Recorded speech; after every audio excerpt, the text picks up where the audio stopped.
السلام علیکم ورحمۃ اللہ وبرکاتہ۔ اللہ تعالیٰ کا احسان عظیم ہے کہ جس دن کا انتظار چل رہا ہے، تیاریاں چل رہی ہیں، وہ دن ہماری زندگی میں آ چکا ہے۔ اللہ تعالیٰ نے مسلمانوں کے لیے صرف 2 تیوہار بنائے، ایک عید الفطر جو ابھی ہم گزار چکے ہیں، اور ایک عید الاضحیٰ جو اب ہمیں گزارنا ہے، جو اب ہماری زندگی میں اللہ تعالیٰ نے دے دیا ہے۔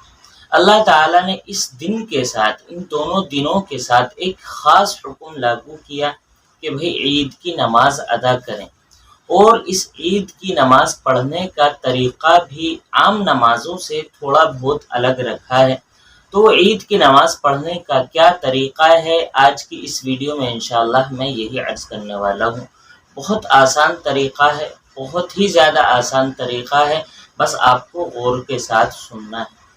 دیکھیے، سب سے پہلے تو آپ کو نیت کرنی ہے، اور نیت کرنے کے لیے کوئی خاص نیت یا کوئی خاص الفاظ اللہ تعالیٰ نے متعین نہیں کی۔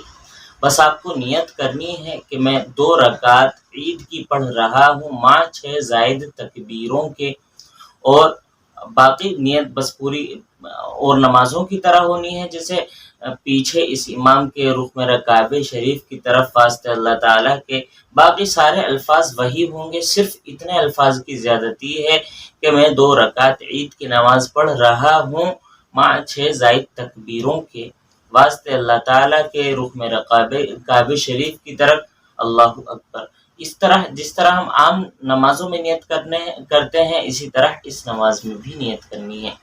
نیت کرنے کے بعد جب امام صاحب اللہ اکبر کہیں گے، تو پہلی تکبیر جو ہوگی، جو ہم کانوں تک ہاتھ اٹھائیں گے، باندھ لیں گے، یہ تکبیر تحریمہ ہوتی ہے۔ اس کا کہنا بھی فرض ہے، اور اس کو بولنا بھی فرض ہے، اور اس کا باندھنا بھی فرض ہے۔ جب آپ اللہ اکبر کہیں گے، پہلی تکبیر کہیں گے، تو آپ باندھ لیں گے، جس طرح ہم عام نمازوں میں ہاتھ کو باندھتے ہیں، اس طرح آپ باندھ لیں گے۔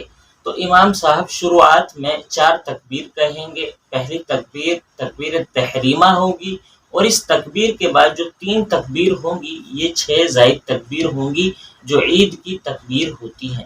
تو پہلی تکبیر پر ہاتھ اٹھانا ہے اور باندھ لینا ہے، اور سبحانک اللہ پڑھنی ہے، ثنا پڑھنی ہے، اور امام صاحب بھی یہی پڑھیں گے۔